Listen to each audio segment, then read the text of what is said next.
Почему вам важно было сюда сегодня прийти? Потому что я с Василием воевал. Я Василия хорошо знал. И это был отличный пацан, отличный парень, отличный боец, отличный командир. Мы с ним ходили не раз в боевые операции. А как вы считаете, что надо сделать сейчас? Может ли помочь такое обращение? Что необходимо? Первый надо его исключить из списков как нежелаемых или создающих угрозу для национальной безопасности как Литвы, так и Европы. А во-вторых, единственное, что остается, что я вижу, это обменный фонд. Его список обменного фонда, чтобы на кого-то обменять. А люди, прошедшие войну, они привыкшие надеяться только на себя. Если их все отталкивают, им бывает очень тяжело. Конечно, я слежу за этой ситуацией, информацией, которая появляется на СМИ. И эта тема мне интересная. Конечно, пока мне нужно больше данных и информации, чтобы я мог принять какое-бы для себя решение. Но я, как член парламента, конечно, буду обращаться в наши службы безопасности, чтобы они объяснили ситуацию. Потому что та информация, которая сейчас на сегодняшний день существует, но она, по крайней мере, как минимум странная. Мы видим уже, что спекуляция термином угроза национальной безопасности становится уже проблемой. Из-за разных причин наверняка, из-за ошибок, которые делают службы, или просто кто-то спекулируется, или какие-то определенные провокационные разные данные представляет, и это уже становится способом внутренней борьбы или конфликтов. Поэтому службы, которые выдвигают такое серьезное обвинение, как угроза национальной безопасности, они должны быть уверены 100%. Но, тем не менее, конечно, каждый граждан должен иметь нормальный правовой путь это оспаривать. Поэтому на сегодняшний день я здесь, и мне эта тема интересна, я буду дальше за ней следить. Ведаеце, мы, напэўна, прызвычаіліся до таго, што ў Беларусі ніхто ні за што не адказвае. Мы бачылі, як забілі Армана Бандарэнку, і ніхто ні за што не адказаў, нібыта нічога не здарылася, і вот давайте пра гэта забудземся. Але мы ўсё-такі знаходзімся ў вольнай краіне, дзе павінны працаваць законы, дзе павінна працаваць увогуле разуменне таго, што адбываецца вакол.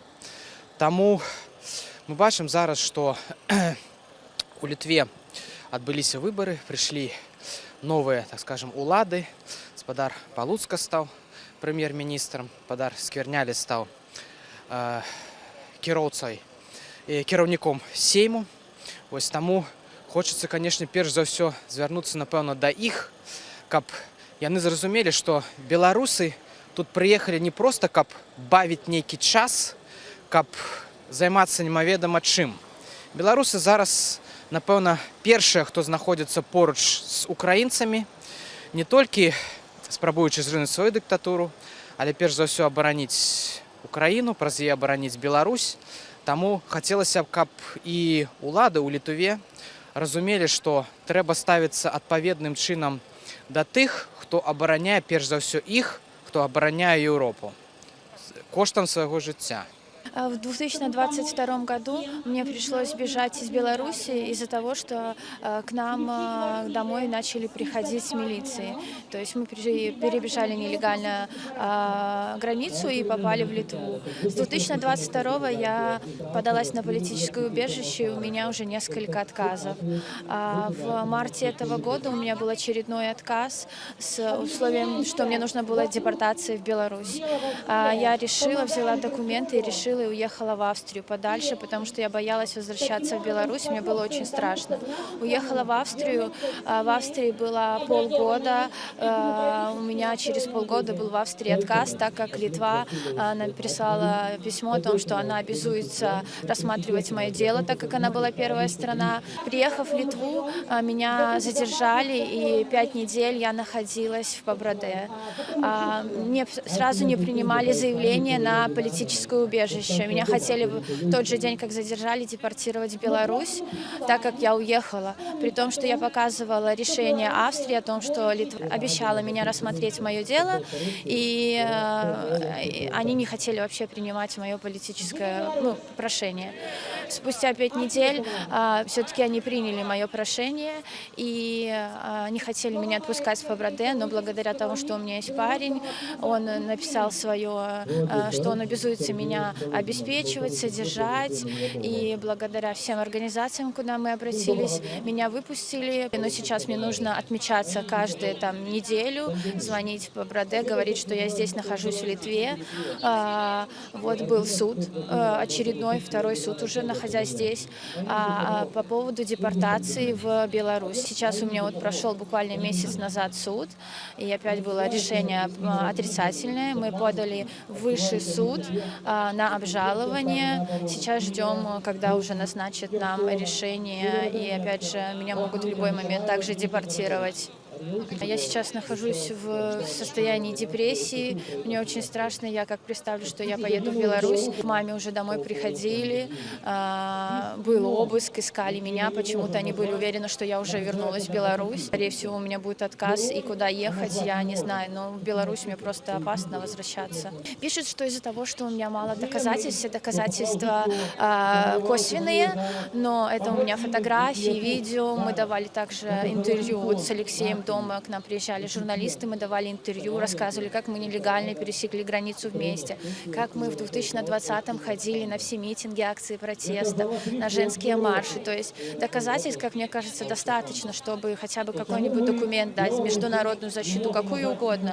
Но все косвенные доказательства. У меня нет, к сожалению или к счастью, уголовки, также у меня нет административного дела. У Алексея есть уголовное, ему и дали документы. У меня я не успела, слава богу, получить, и поэтому ничего. А что повинны зробить улады Литвы и міжнародна супольність, каб не повторилася історія з депортацією Веремійчика? Ну, должен быть индивидуальный подход, чем всегда славилась Литва. Это индивидуальный подход. Чем вообще славятся демократические ценности? Чем отличается диктаторский режим от демократического? Тем, что существует человек на первом месте. Однажды один ксенц мне сказал, чем отличается коммунизм от христианства. Говорит, у коммунизма все ради идеи, а у христианства все ради одного человека. Это наше дело. Вспомнить о том, какие действительно демократические права. Я верю, что мы разговаривали с Кабанчуком, разговаривали с представителем полка Калиновского. Со своей стороны Литву просим включиться в этот же разговор с Украиной, чтобы Украина внесла его в список пленных, да? И в этом случае, конечно, возможно, было бы тогда разговаривать через обменный фонд, вызволить его оттуда. Но единственное, что Лукашенко, он, конечно, еще человек, который претендовал якобы на его власть, потому что он был членом Координационного совета. Но если пойти по этому пути и держать ноту, не забывать через неделю, через месяц, через 10 дней все время работать, дальше идти, через полгода мы можем дойти до того момента, чтобы обнять Василия тут. Коли казаць пра праблемы, з якімі стыкнуўся я, гэта першае, яшчэ стыкнуўся ва ўкраіне. Калі мяне камісавалі, я яшчэ вымушана знаходзіўся ва ўкраіне, каб прайсці медычную камісію МСЭК. І 3 месяцы я знаходзіўся там фактычна на птушыных правах, не маючы магчымасць лікавацца. Вярнуўшыся ў канцы 23-го года сюды, з другой группой инвалидности и хворобой, связанной с захистом батьківщины. У меня еще была працоўная литовская виза. Я подался на цакаство у первый месяц, и виза у меня скончилась працоўная. Я еще паспеў трапіць да нефролога, вельмі цудоўныя літоўскія нефрологи. Але потым я стыкнуўся з праблемай, што у чаканні ў цакаства мяне не прымаюць у літоўскіх лякарнях. Я подался на цакаство и не смог вернуться в Литву, подался на цакаство и не смог лікавацца. Это калі казаць асабіста пра мяне. Паўгады я не мог афіцыйна працаваць. Мяне выратавала толькі тое, што я неафіцыйна трапіў там і праз заведуючую да літоўскай нефралагіні, якая мяне прыняла, пакуль яшчэ была мне легалізацыя ў Літве першы месяц. Яны вельмі добрыя лекары, мне спадабалася, распісалі мне, як прымаць лекі, якія я прымаў на той час 17 таблетак. І я потым ужо здаваў аналізы, 2 разы спрабаваў атрымаць дапамогу у лякарнях, 2 разы даказваў, што я не верблюд. Мяне прымалі неафіцыйна, а ў выніку я проста зрабіў сябе прасцей, я пачаў здаваць проста аналізы сам за свае грошы, і яны дрэнныя, але яны стабільныя, і гэта мяне выратоўвала. Легалізацыю я чакаю з 18 студзеня 24 года, уже 10 месяцаў. Нарэшце я дамогся атрымаць адказ на гэта пытанне, просто раздрукаваўшы электроннае пісьмо, якое я пісаў па апошнюю міграцыю, з 10 крымінальнымі стацямі, па якія ў мяне ў Беларусі ёсць, апісаннем сітуацыі, чарговым там дапаўненнем. Я кінуў яго ў паштовую скрыню, і праз 3 дні я атрымаў адказ. У гэтым адказе было пазначана, што у сувязі з вялікай загрузкай моя справа так доўга разглядаецца, і абяцалі даць адказ по моему пытанню до конца гэтага года. Неабходна даносіць міжнароднай супольнасці, што гэта пытанне стаіць востра, што гэта пытанне трэба вырашаць, і беларусам, нашым прадстаўнікам, у тым ліку і мяне, я ставлю перад сабой таксама гэту задачу, тлумачыць гуманітарны кейс ветэранаў іх сямей, тлумачыць, хто мы такія, тлумачыць нашу матывацыю, бо нас не ведаюць, таму нас баяцца. Я бачу так. Я хочу, каб нас зразумелі, каб нас перасталі баяцца, і каб было разуменне, хто мы такія, што мы такія, якія ў нас каштоўнасці, якія ў нас былі мэты, і якая нам трэба падтрымка. Гэтага зараз няма, але гэта трэба змяніць, каб у далейшым не было кейсаў Васіля Гранейчыка, Сашко, Туза, Лешага, Пирожка. Но я просто не первый год имею контакты с белорусской оппозицией, слежу, что и происходит в Беларуси, что происходит здесь.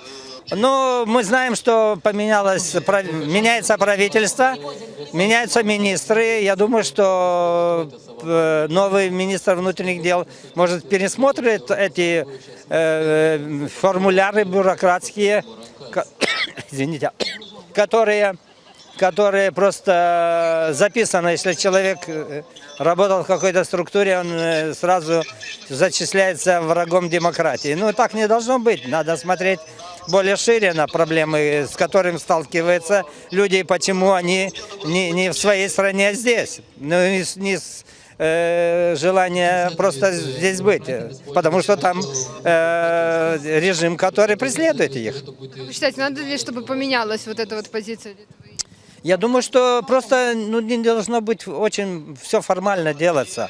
Все-таки за каждым человеком это судьба его, его преследование, его борьба внутри в Белоруссии. Что случилось, что он должен был сбежать оттуда.